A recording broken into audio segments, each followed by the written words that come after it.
welcome to the Medical Sales Podcast. I'm your host, Samuel, founder of a revolutionary medical sales training and mentorship program called the Medical Sales Career Builder, and I'm also host of the Medical Sales Podcast. In this podcast, I interview top medical sales reps and leading medical sales executives across the entire world. It doesn't matter what medical sales industry, from medical device to pharmaceutical to genetic testing and diagnostic lab, you name it, you will learn how to either break into the industry, be a top 10% performer within your role, or climb the corporate ladder.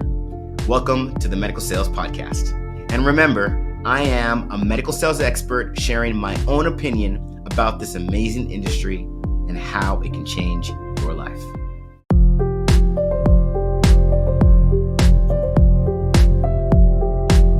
Hey, Andy, how are we doing today?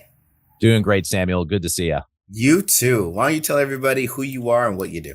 Absolutely. So my name is Andy Olen. I lead a sales and leadership training organization, and I coach and work with high-performing individuals, senior executives, sales leaders, also transitioning special operators who are leaving the military, going to their civilian career, and also professional athletes who are transitioning from their professional athletic career going into really the next 50 years of their life. So I love working with high performers, and I love training and working with sales teams, and all of that came after about 20 years working in healthcare, marketing, sales, and leadership positions. Fantastic. So, I think it's great that you're on the show, because I think a lot of people assume that companies have their own training. Companies have their own training, especially when it comes to their sales teams. And as long as you get hired by the good company, as far as sales training, you're done. Give us a little bit of insight into what's really going on and why it's so important to have people in the position that you're in. Yeah, it's a great insight and it's a great question. And after and during the 20 years I spent in sales leadership roles and healthcare, I did have a bird's eye view of what was happening in terms of training salespeople and training sales teams. And what's really happening where companies in healthcare do a great job is on product training and on training their teams to communicate the clinical safety and efficacy aspects of their technology. However, it's not a core competency within most corporate healthcare training teams to train on sales skills. And that's where a lot of organizations will outsource that. And interestingly, there are a couple big training modalities and training frameworks out there that they often go to. And you may have heard of a few of these, either spin selling or the challenger methodology. And these are very good. And my work is very complementary to what those two organizations do. However, these are big change management programs, significant investment to go with challenger or with spin. And you also have to really rewire the way salespeople think and act and behave. And that can be really, really challenging, especially with all the demands that sales teams have of hitting their quarterly numbers or adapting to a ever more difficult environment. So a lot of outsourcing of the sales skills aspects. And that's where I sort of fit in is I step in and at a lower cost and at a much more tailored or customized experience, help sales teams and training groups deliver sales skills training that's simple, that's impactful, and can be executed right away without a whole rewiring of someone's whole sales approach. Absolutely. So, okay. And so that really helps us, understand what the landscape looks like, right? One thing that I think some listeners might be interested to hear in is the companies that they work for outsource the sales training anyway. So there's always been a pocket for individuals like yourself. But let's talk about that for a second.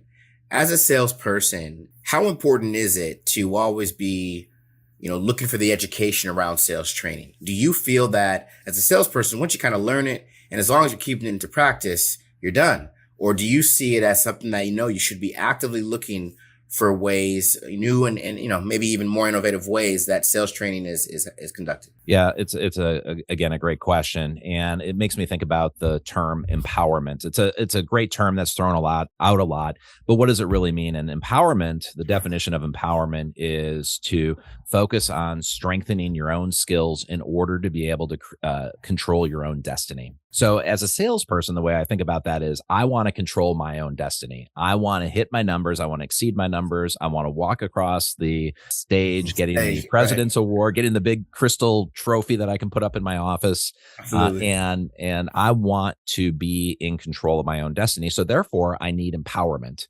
And the way that I empower is by continuing to evolve and strengthen sales skills and my approach.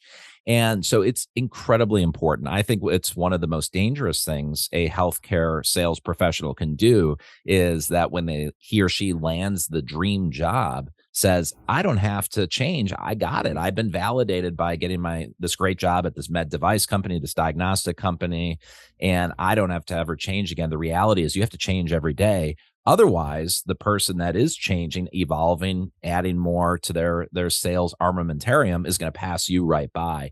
So the Right. great salespeople, Samuel, are always looking for that new edge, that new muscle to develop.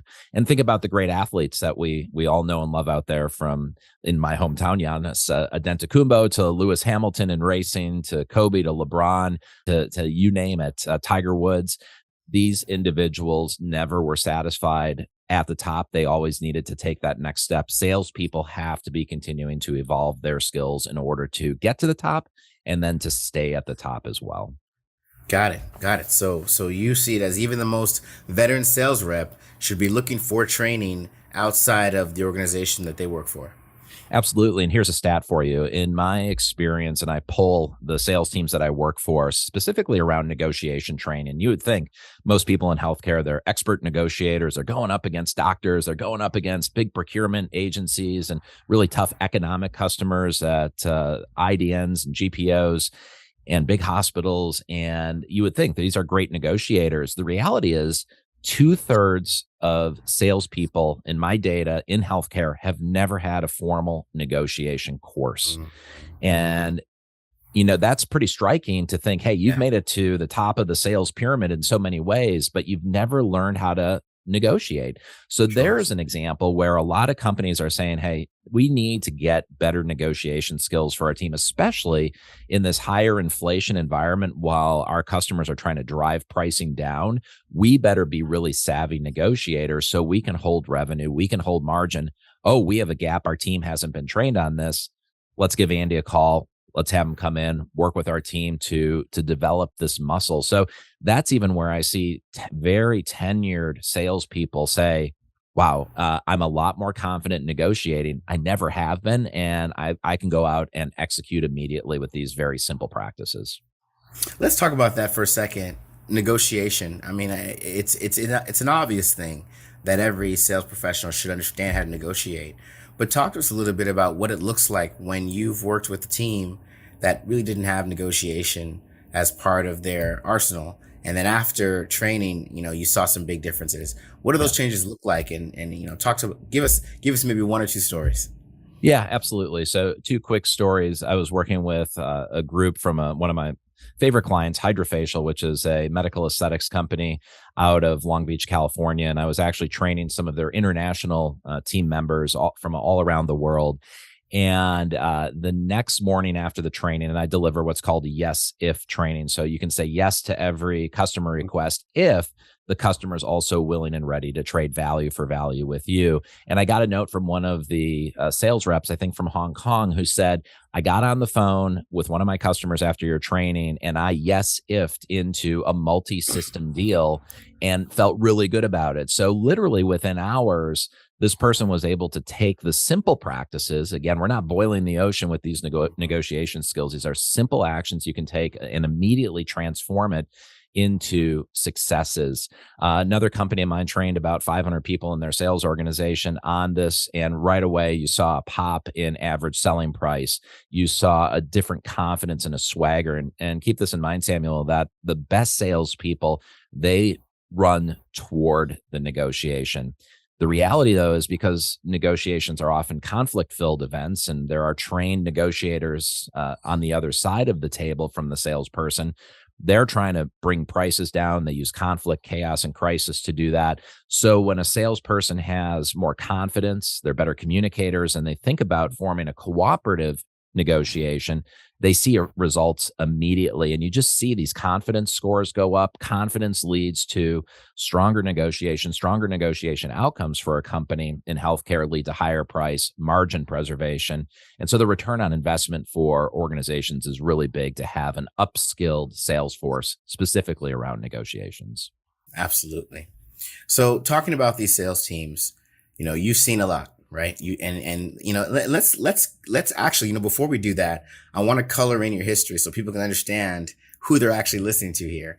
Mm-hmm. Walk us back, Andy, to your first medical sales experience. What position did you have, and what were you doing in that role? Yeah, so it actually takes me back to when I was first exposed to healthcare sales and healthcare companies. I was an MBA student at the University of Wisconsin-Madison, Go Red, and I went to a corporate presentation during my first year of business school from a company called Guidant Corporation. And I remember sitting in that room, and they showed a video, of a grandfather talking about how he couldn't play with his grandchildren anymore because his heart was beating too slowly and he wasn't getting enough blood pumped and oxygen pumped to his muscles. He was lethargic. He was tired. And then he saw an electrophysiologist, received a Guidant pacemaker, paced up his heart rate, overcame his bradycardia, and it changed his life. And he was crying in talking about how he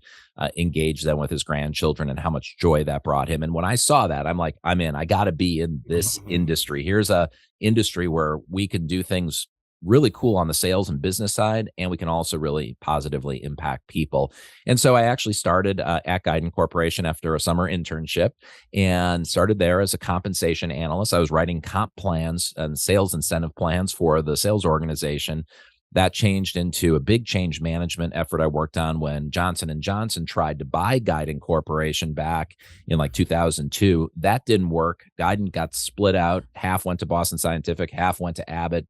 I ended up going to Abbott, where I soon then ran the Xience drug-eluting stent launch as a U.S. marketing manager. We got to market leadership in 90 days, and I spent a lot of time in marketing. They said, Andy, good job in marketing. We're going to ship you off to Canada.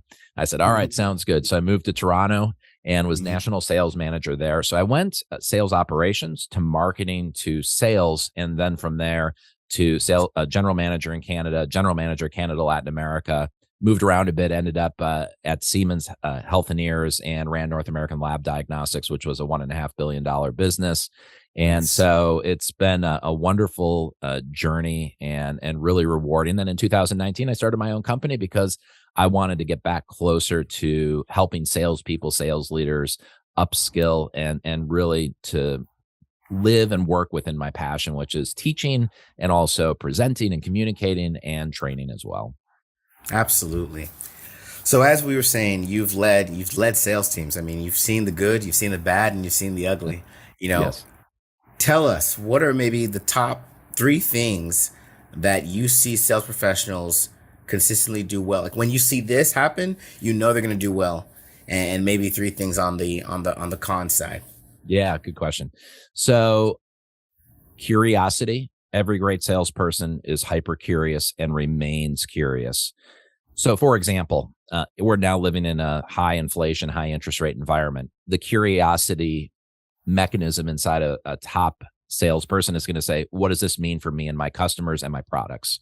Let me learn more about what a hospital is going through with higher interest rates. Oh my God, their bonds are adjusting because it's a variable interest bond. That tightens the P&L. They're going to have to cut costs. They're probably going to come to my company as a vendor and say, we needed to cut our costs. How am I going to negotiate my way through that? You can see that curiosity gene, just being aware what's going on, studying it, is really critical when there are big headwinds facing the salesperson. A great salesperson is hyper curious. Second, we talked about it earlier, always curious, as one of my friends and others call it, having the growth mindset. I want to grow. I want to improve. I linked that to and link it to empowerment because that's a way to control my own destiny. So that is number two. And then I would say the third is that, great salespeople, and let me give you an analogy here. When it's Friday at 4 o'clock and you're driving home from your last call, your last appointment, maybe you're at 100% to quota, 101% to quota, but there's something inside you that says, I want more. I'm going to stop at 4:30 and then 5 o'clock at that last account. And I'm going to see if the doctor's there. I'm going to see if the customer's there. And I'm going to make that one last stop because that Friday at 4, it could be I'm going to drive home, hit the golf course, grab a drink. But the great salespeople go to that one last customer stop before the weekend starts. And then they're probably after it on Saturday and Sunday, getting all their administrative work done so they can hit the road again Monday morning. So those are three things that I see great salespeople doing. Three challenging areas to answer the second part of your question. Yeah. It's really a lot of the inverse of that. I think it's sort of, hey, I've been successful for the last 3 quarters. I'm going to be successful for the next 3 quarters. And it's that hubris or that certainty that's because I've created success, I know what I'm doing. And that leads to then a laziness in a way or a lack of internal drive to get better. And so I always would get worried about salespeople saying, hey, why are you pushing me so hard to get my number today? Look, I've gotten all these great results the last 3 quarters. Yeah, I understand that, but it's when you start to get soft, when you don't push those extra few feet or those extra yards, that's when a competitor can pass you by. So sort of that slowdown or that lack of fire is a challenge. Second, a lot of salespeople who think that they can win and achieve by doing it all themselves. That's not possible anymore. Sales in healthcare really is a team sport. You have great leaders around you who can co-sell with you. You have great marketers who can engage with you. Your customers are usually, multi-level customers and horizontally diverse and vertically diverse.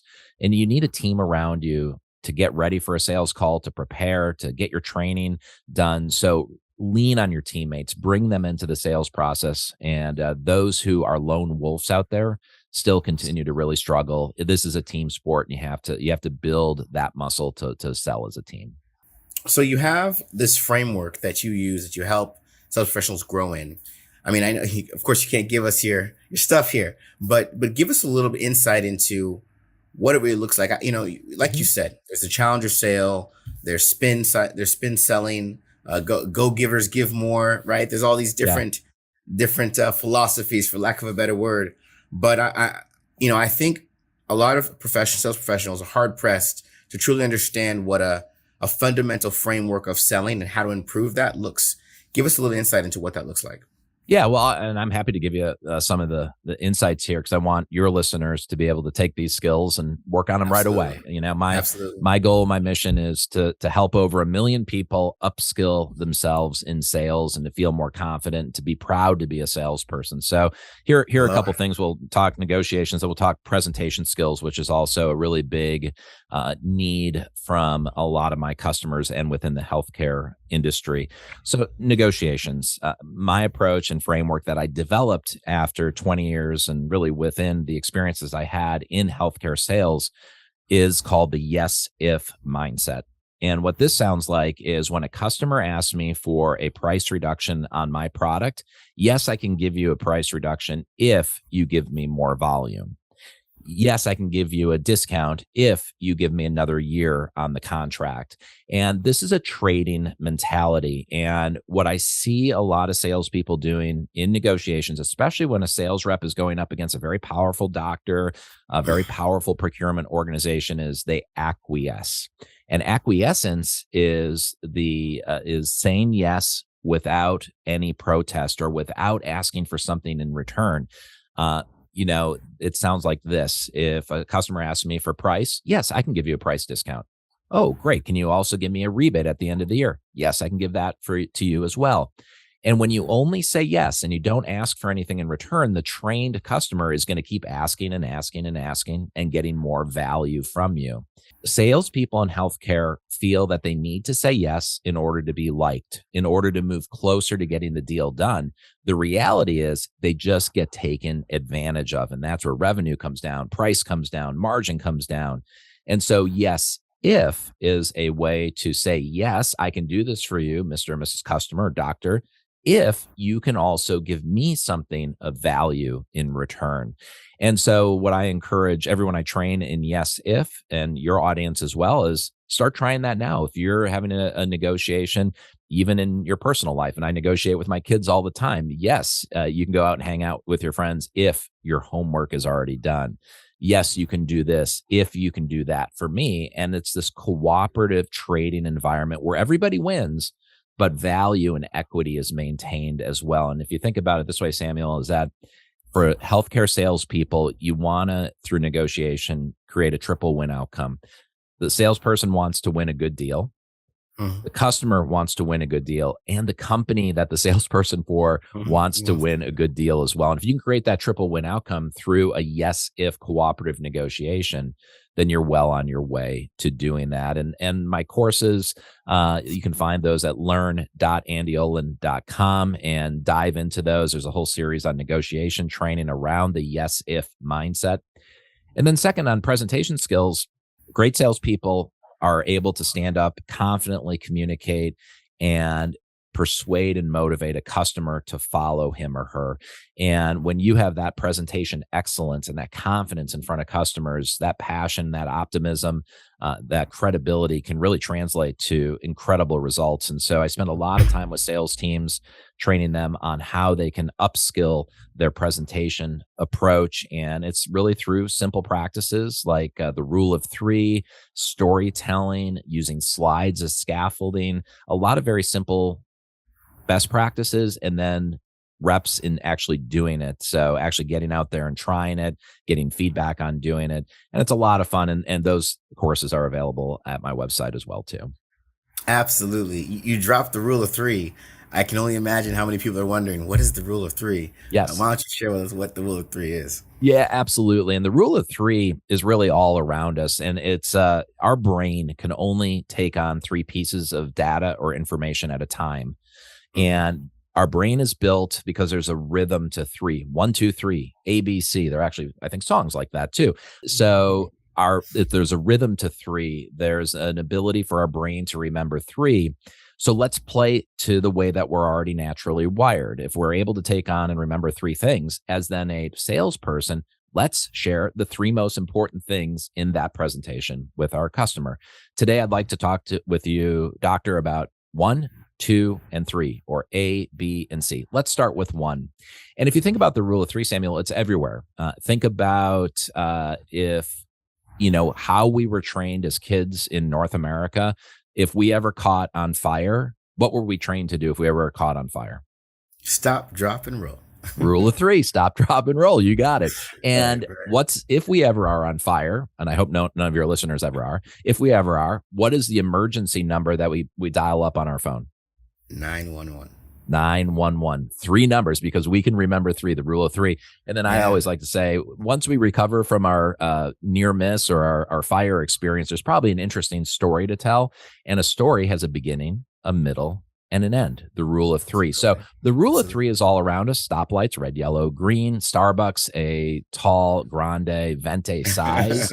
Right. So it's all around us. So as we present, as we share information, especially when our pharmaceuticals, our devices, our diagnostics, our informatics, or information system technologies have so many cool benefits, a salesperson has to consolidate, prioritize the 3 main things, communicate that effectively, and that should resonate with customers.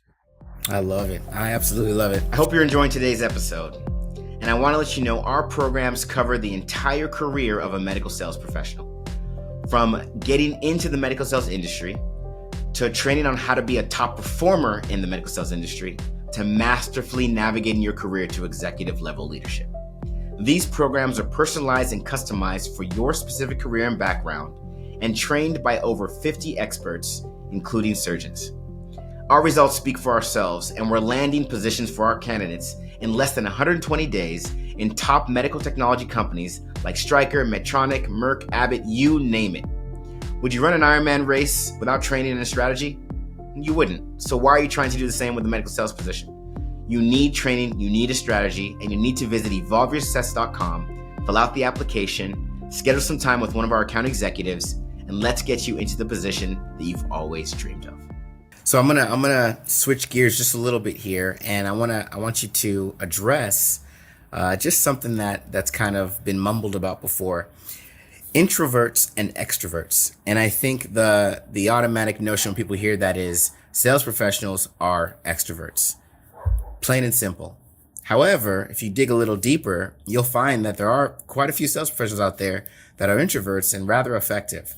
Talk to us a little bit about your take on, first of all, do you even believe that's true? And then what would you have to say about, being an extroverted person versus being an introverted person and the desire to be a medical sales professional? Yes. In medical sales, we welcome all introverts and all extroverts. You can be wildly successful no matter what your personality type is. But, or I should say, because I'm trying to not use the word but. Always and yes. And you have to be really self-aware of who you are, so you are balanced in your sales approach as well. And so if you are overly extroverted, my wife is very extroverted. She is a sales manager in healthcare, and she is on if you do the Clifton Strengths Finder, she's woo and WOOO woo. And it's like the hyper extrovert. She wants to be at the dinner. She wants to be in the middle of all the conferences, and her energy level of engagement is just nonstop. And it's a wonderful skill for her. I'm nowhere near that. I'm extroverted, usually around people I'm comfortable with or people who I'm in a familiar marketplace or industry or environment with. But then I can be a little bit more introverted as well, because after a while of being at the big trade shows, I get tired, and it's just, okay, I need to take a break and need some alone time. Introverts are wonderful listeners, and that's a wonderful selling skill. Introverts allow the customers to speak, to share. And the more you can get a customer to share with you what their goals are, what their needs are, what their objections are, you can tailor solutions for them so quickly. So introverts have a wonderful superpower of usually being great listeners. Extroverts then have to work on that skill. It's like, I know I can be high energy, and I know I can talk. I can fill all the silent space with energy and insight. But you might miss some of the things that a customer's saying. So you just have to then train yourself to be a good listener as well and ask thoughtful questions. The introvert, although their superpower is listening and processing, and the thoughtfulness probably has to push outside of the comfort zone a little bit, especially when it's going to knock on the door of a new customer that they don't know. That may feel a little bit funky, or they have to get their energy up to do it. And because it's just not natural for them to step out into that social space. So you got to push yourself there and overcome some of that introverted feeling to be able to be successful, to open up new doors, to generate leads, to prospect. So it does take skills on both sides, but my experience is great salespeople can be extroverts, introverts. You just have to be really passionate about this field, and you're going to be successful. Absolutely. Okay. So talk to us a little bit about, when you're someone that wants to get into the medical sales profession, right? You right now you're working with sales teams, you work with sales professionals, but what about those that want to get in? What should they be thinking about as far as themselves? What should they know that they need to demonstrate well to be taken seriously as a medical sales professional? I mean, this is a little bit outside. This is a little bit further than just the scope of selling. But I mean, I'm sure you've hired quite a few leaders and sales professionals before, been part of the hiring process. Mm-hmm. What would you say that someone that wants to get into the industry absolutely needs to have? Yeah. So the first maybe preconceived notion that you have to just get rid of, or this barrier or block you have to get rid of, is if you look at yourself and say, I don't have healthcare sales experience, therefore I can't get in, you got to get rid of that. You're done. Yeah, if you put that wall up in front of you that since you don't have the experience, you can't do it, then you're not going to do it. So you got to remove that wall. Some of the most successful salespeople started in B2B selling. They sold copy machines or printer solutions or phone systems. They started as an inside salesperson. My wife, again, super successful sales manager, she sold mortgages and loans for a bank, cold calling people at like 5 o'clock in the evening. It's like she just cut her teeth doing those type of roles. So anyone can grab and hold on to an access point to move into healthcare. So if you want to do it, the door will be open. You just got to go find the doors. And so a couple ways, and I think this is back to your experience as well, is that pharmaceutical sales coming right out of college is a really good starting point. Those are big sales teams, incredible product training, big investment in and in shaping younger salespeople or those just out of college. I've seen a lot of very successful people make pivots from high tech industries and automotive industries, manufacturing industries, and come into healthcare. I've seen a lot of folks from the military move from leadership positions in the military to sales leadership positions and operations positions within healthcare. So you can come in from any angle. What you have to do is you have to network to get in. So what I will do for any of your listeners, if you want to network and you're thinking about getting in, you call me. Email me, Andy@andyolen.com, and I will open up my network to you. Link in with me at Andy Olen on LinkedIn. Check out my website, andyolen.com, and you'll find a way to contact me, and I will help you with my clients, because my clients are always looking for outstanding people. And it's a tough labor market to find great people. And smart companies, progressive companies will train people that have shown leadership, that have shown success in other industries. In fact, a lot of companies like that, because we can teach you our way of how we want you to position our technology and our products. What you have to recognize, Samuel, though, one thing people will have to do, though, if they don't have healthcare experience, is just recognize you're not bringing a full set of healthcare customer relationships with you into this new role. So during your interviews, just really communicate effectively what is your process going to be, and how are you going to go and build up new customer relationships. And if you can convince that hiring manager that your relationship building skills are really strong, I think they'll say yes to you, and you've made a good case for yourself. Boy, it is such a fun industry. And if you want to get in, I'm here to help. Samuel's there to help your whole audience. We want great people in this industry. So just get in touch with us and certainly with me, and I will certainly open my connections to you as well. Absolutely. Tell me this, Andy. Think about back to your time as a sales leader, maybe with Siemens, maybe with Abbott, and being part of that interviewing process. You were probably the last leg of the interviewing process, Yep. The final say. What would you say, if you can remember, from someone that did not come from medical sales or any kind of medical sales before? What would you say someone did that impressed you the most that came from outside the industry? Yeah, it's a good question. I'm actually working with an individual right now. I do a lot of work with a group called the Honor Foundation, and this is the group that helps special operators, so Navy SEALs, Marine Raiders, Army Green Berets, transition from their military service to the next chapter, now a civilian chapter of their life. And I'm working with an individual, a very, very senior Army Green Beret special ops leader, and he's making that transition. And it's a unique transition. I think about, to answer your question, if he were interviewing with me, what is really important for folks like him is to really describe their leadership experience. And what I'm looking for in those interviews is, if you have leadership experience, you've managed teams, you've dealt with difficult people on your team, you've dealt with big, complex decisions, if you have a global perspective, if you have an enterprise mindset that you can demonstrate through examples and through the successes that you've had, then I want you on my team. And I can teach you sort of the ins and outs of healthcare. But as you get to a more senior level, it's really about business management more so, and people management, than it is about being a deep subject matter expert. Does it help? Yeah, it helps. However, really at that level, a more senior level, people that have come in that have demonstrated, no matter what industry they're in, that they know how to create change, they know how to inspire people, lead, develop leaders. Just like this individual I'm working with who's transitioning, he doesn't realize how valuable his skill set is. He's starting to realize it, how valuable his skill set is after 30 years of military service and getting to the very highest of levels, how many companies will want him, even though he doesn't have either corporate or industry specific insights. I've Sure. already tried to network him in with 3 or 4 healthcare executives where I just know they'd look at him and look at his resume and hear his first 2 sentences out of his mouth and be like, yes, please come.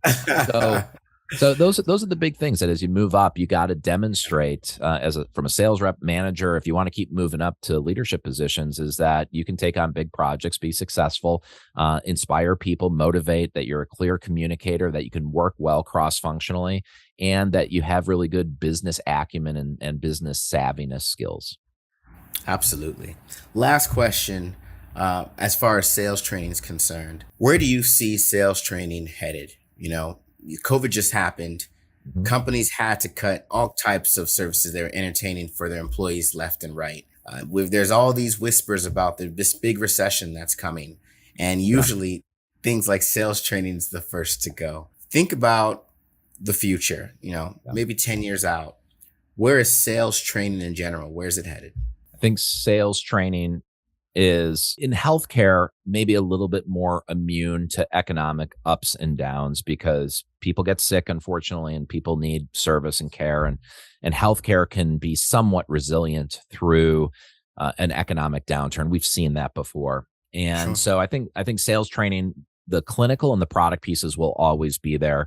And I also believe that companies, because of the competitive nature and because of the very ever changing dynamics of the healthcare marketplace, that sales skills is also going to be a part of that curriculum as well. And so I'm pretty bullish and optimistic over the next 10 years on where things are going, even if we go through some up and down sort of macroeconomic cycles. That being said, I think a couple trends you'll see. One, a focus on how to gain access to customers as access is being shut down. So as Right. you know, a lot of hospitals and healthcare facilities won't let sales reps in. And Right. so how do I get in front of that customer? You're going to have to do it at the Starbucks. You're going to have to do it in the cafeteria. You're going to have to go out to dinner. You're going to have to grab breakfast or see that person in a different environment. So how do I communicate and ask for that time? How do I get that time? And then as I say, this acronym AIR that I teach, that you have to get access. That's the A. When you Mhm. have access, you got to make an impact, especially if you're asking for a customer's time outside of their normal hours. So I, Right. impact. And then R is a revisit. You got to ask for at the end the ability to come back and revisit with that customer. AIR, access, impact, revisit. So I think those type of skills are going to be very, very critical.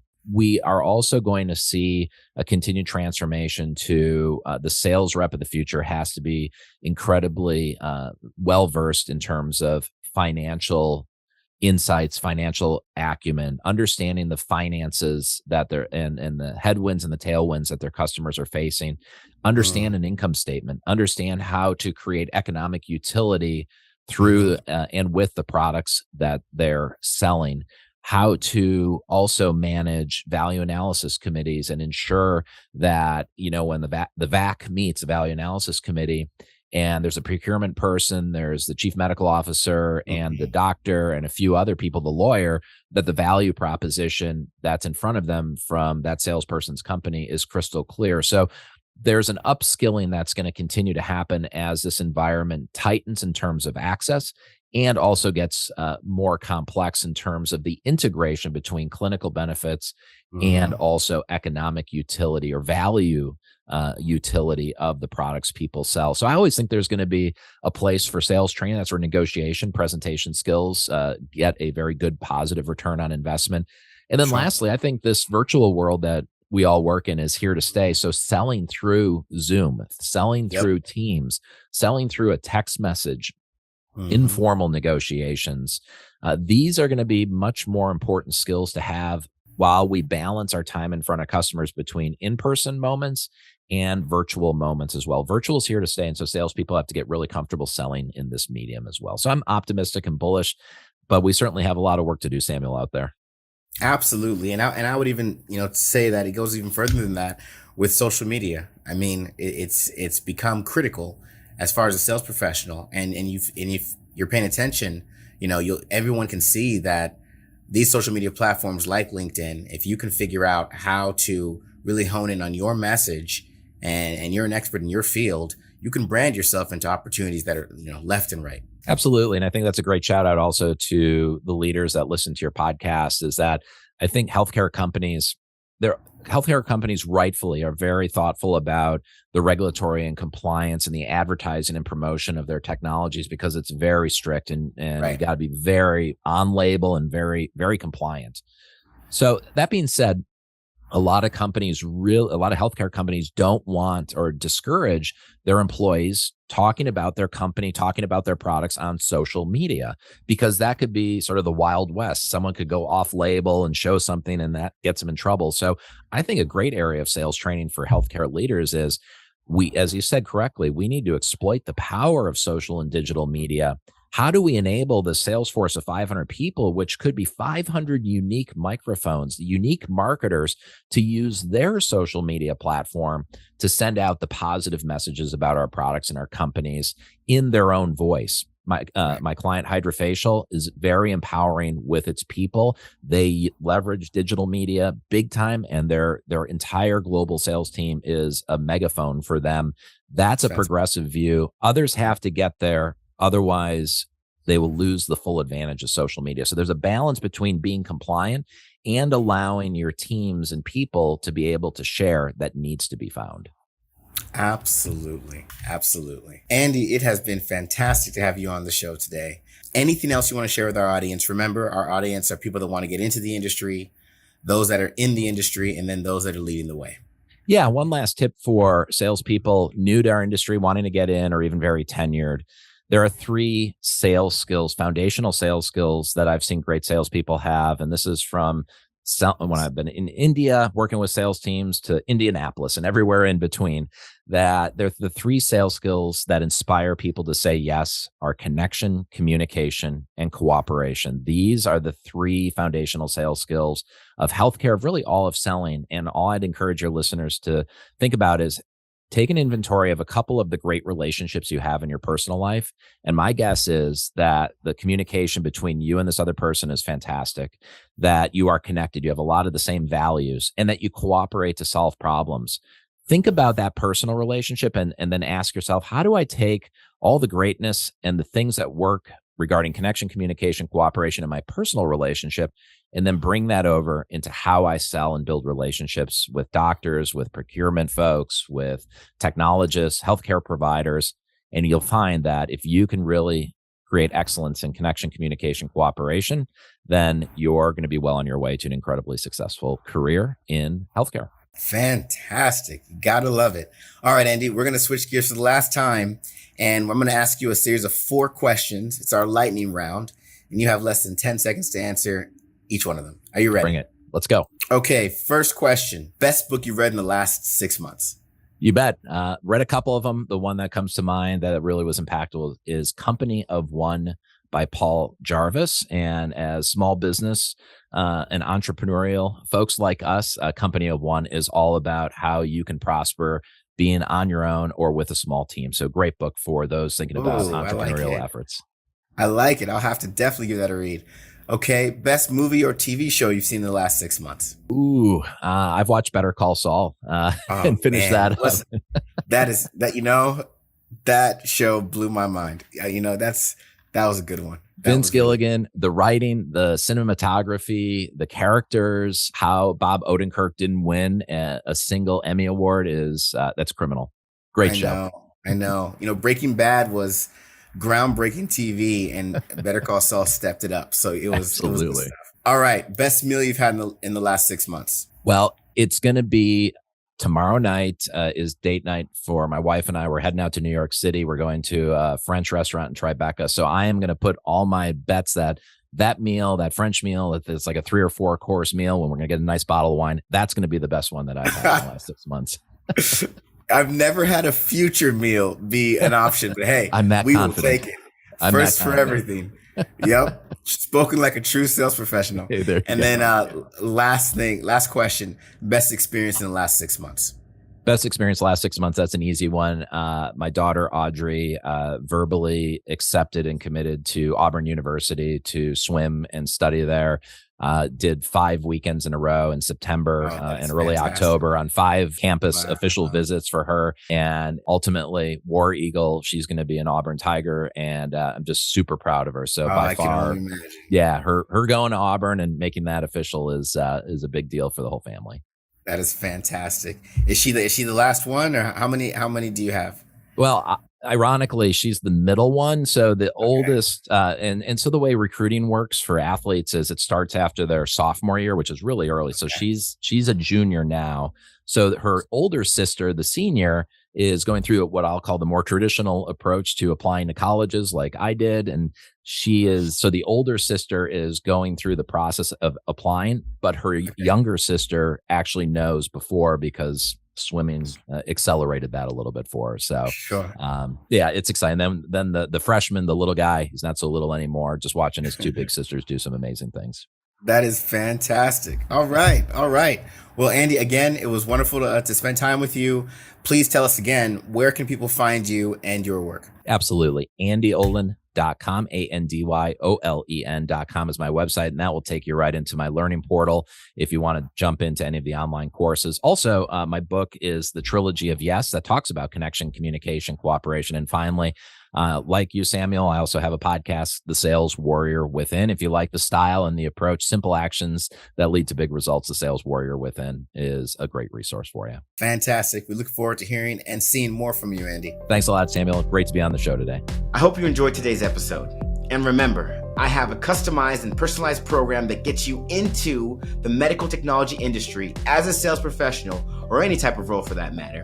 Become a top performer in your position and masterfully navigate your career to executive level leadership. Check out these programs and learn more at evolvesuccess.com by visiting our site, filling out an application, schedule some time with one of our account executives, and allowing us to get you where you need to be. Stay tuned for more awesome content with amazing interviews on the Medical Sales Podcast.